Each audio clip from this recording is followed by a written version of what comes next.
नमस्कार दोस्तों, Sanwal edu hub YouTube channel पर आप सभी का स्वागत है। दोस्तों, आज हम बात करेंगे RBSE board 12th class history paper, जिसके पूर्णांक 80 नंबर है और समय 3 घंटे 15 minute.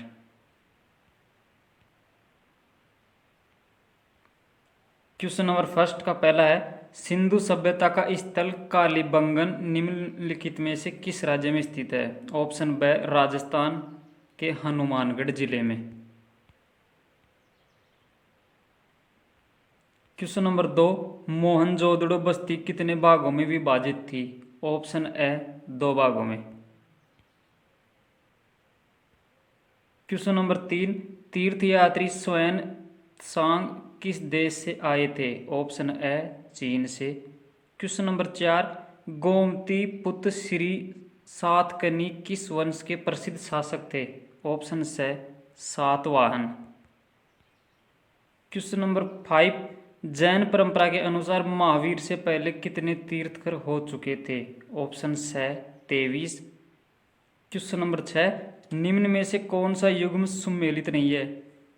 Francois Bernier France, Ibn Battuta Morocco, Peter Mundy Germany, Marco Polo Italy. Option से, पीटर मुंडी जर्मनी गलत है, वो इंग्लैंड का था। Question number 7, travels in the Mughal empire ग्रंथ किसने लिखा? ऑप्शन से, Francois Bernier. Question number 8, Ibn Battuta को किस शहर का काजी या न्यायाधीश नियुक्त किया गया? Option A, Delhi.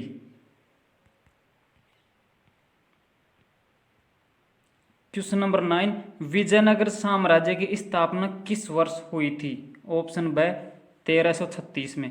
Question number 10, यवन शब्द का प्रयोग किन के लिए किया जाता था? ऑप्शन ए, यूनानियों के लिए।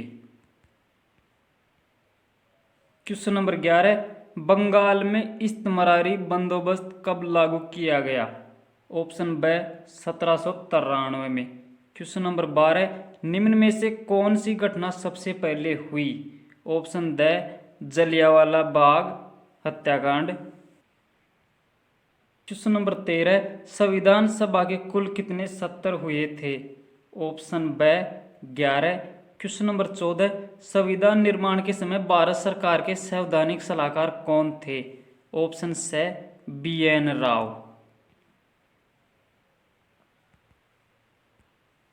क्वेश्चन नंबर 2 में पहला, सिंधु सभ्यता में बाढ़ सामान्यतः नामक पत्थर से बनाए जाते थे, चरट पत्थर से। क्वेश्चन नंबर 2, मंदसौर को पहले किस नाम से जाना जाता था? दसपुर नाम से जाना जाता था। क्वेश्चन नंबर 3, दर्शन के अनुसार विश्व अनित्य है और लगातार बदल रहा है, बौद्ध दर्शन के अनुसार। क्वेश्चन नंबर 4, हम्पी के बग्रावशेष 1800 ईस्वी में एक अभियंता तथा पुराविद द्वारा प्रकाश में लाए थे, colonel Colin Mackenzie. Question number 5, 1860 के दशक से पहले ब्रिटेन में कच्चे माल के तौर पर आयात की जाने वाली समस्त कपास का 3/4 भाग आता था US अमेरिका से। क्वेश्चन नंबर 6, सहायक संधि द्वारा 1798 में तैयार की गई व्यवस्था थी, लॉर्ड वेलेजली। क्वेश्चन नंबर 7, 13 दिसंबर 1946 को संविधान सभा के सामने उद्देश्य प्रस्ताव पेश किया गया, जवाहरलाल नेहरू ने। क्वेश्चन नंबर 3 का पहला, आप कैसे कह सकते हैं कि सिंधु वासियों का सुदूर क्षेत्रों से भी संपर्क था? वहां पर तांबा, स्वर्ण धातु के आभूषण व विविध प्रकार की लकड़ियां मिली थी। क्वेश्चन नंबर 2, पाटलिपुत्र को वर्तमान में क्या कहा जाता है? पटना। क्वेश्चन नंबर 3, मातृवंशिकता का अर्थ क्या है? जब वंश परंपरा मां से जुड़ी हो या चली आ रही हो। क्वेश्चन नंबर 4, इब्न बतूता के अनुसार दावा डाक व्यवस्था क्या थी? पैदल डाक व्यवस्था के प्रति मील 3 अवस्थान होते हैं, इसे दावा कहा जाता है, और यह 1 मील का 1/3 होता है। क्वेश्चन नंबर 5, शेख निजामुद्दीन औलिया की दरगाह किस शहर में है? दिल्ली में। क्वेश्चन नंबर 6, गोपुरम किसे कहते हैं? स्थापत्य कला का एक भाग। क्वेश्चन नंबर 7, मुकद्दम या मंडल शब्द किसके लिए प्रयोग में लिया जाता था? पंचायत का मुखिया के लिए। क्वेश्चन नंबर 8, 1929 का कांग्रेस का लाहौर अधिवेशन किस दृष्टि से महत्वपूर्ण था? पूर्ण स्वराज्य के लिए। क्वेश्चन नंबर 9, गरीबों के साथ अपना तादाम्य स्थापित करने के लिए गांधी जी ने क्या किया? गांधी जी ने अपना सिर मुंडवा लिया और सूती वस्त्र पहनना प्रारंभ कर दिया। क्वेश्चन नंबर 10, राष्ट्रीय ध्वज के प्रस्ताव को संविधान सभा में किसने पेश किया था? पंडित जवाहरलाल नेहरू ने पेश किया था। क्वेश्चन नंबर 4, आपके विचार से सिंधु घाटी सभ्यता का अंत किस प्रकार हुआ, समझाइए। सिंधु घाटी सभ्यता का अंत बाढ़ के प्रकोप से हुआ। क्वेश्चन नंबर 5, सिक्कों से क्या ऐतिहासिक जानकारियां प्राप्त होती है? सिक्कों से शासकों के राज्य विस्तार, उनके आर्थिक स्तर, धार्मिक विश्वास, कला, विदेशी व्यापार आदि की जानकारी मिलती है। क्वेश्चन नंबर 6, स्त्रीधन किसे कहते हैं? महिलाओं को शादी से पहले, शादी के समय, बच्चे के जन्म के समय और विधवा होने के दौरान जो चीजें तोहफे में मिलती हैं वह सभी स्त्रीधन है। क्वेश्चन नंबर 7, किन्हीं दो स्तूपों के नाम लिखिए। पहला सांची का स्तूप, दूसरा सारनाथ का दमेक स्तूप। क्वेश्चन नंबर 8, इब्न बतूता ने वानस्पतिक उपज पान का चित्रण किस प्रकार किया? पान का कोई फल नहीं होता है और इसे केवल इसकी पत्तियों के लिए ही उगाया जाता है। क्वेश्चन नंबर 9, आपके विचार से चिश्ती सिलसिला की किन विशेषताओं ने उसे लोकप्रिय बनाया? उपचार में समानता के कारण, गरीब और अमीर लोगों के साथ समान व्यवहार के कारण वे लोकप्रिय बने। क्वेश्चन नंबर 10, विजयनगर साम्राज्य के किन्हीं दो राजकीय केंद्रों के नाम लिखिए। पहला लोटस महल, दूसरा महानवमी डिब्बा।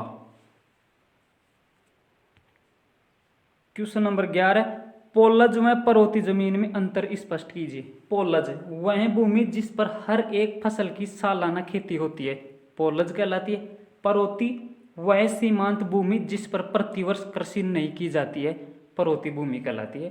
क्वेश्चन नंबर 12, दक्कन दंगा आयोग की रिपोर्ट इतिहासकार को किस प्रकार की सामग्री उपलब्ध कराती है? दक्कन दंगा आयोग रिपोर्ट 1878 में ब्रिटिश संसद को एक रिपोर्ट प्रस्तुत की।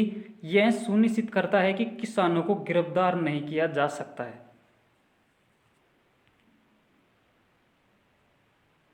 क्वेश्चन नंबर 13, उपनिवेशवाद और देहात नामक अध्याय में कुदाल और हल से क्या आशय है? कुदाल, पहाड़ी लोग अपनी जूम खेती के लिए कुदाल का प्रयोग करते थे, इसलिए कुदाल को पहाड़िया जीवन का प्रतीक माना जाता था। हल को बासिंदों संगालों की शक्ति का प्रतिनिधि माना जाता है। क्वेश्चन नंबर 14, सहायक संधि की कोई दो शर्तें लिखिए। पहली, भारतीय शासकों को ब्रिटिश सेना का भुगतान करना पड़ेगा। दूसरा, भारतीय शासकों को अपने स्वयं के सशस्त्र बलों को भंग करना पड़ा। क्वेश्चन नंबर 15, संविधान सभा ने अस्पृश्यता उन्मूलन हेतु क्या सुझाव दिए? कोई दो सुझाव लिखिए। इसमें आपको कोई दो सुझाव लिखने हैं। Question number 16, question number 17, question number 18 और क्वेश्चन नंबर 19 में आपको 100 शब्दों में व्याख्या करनी है।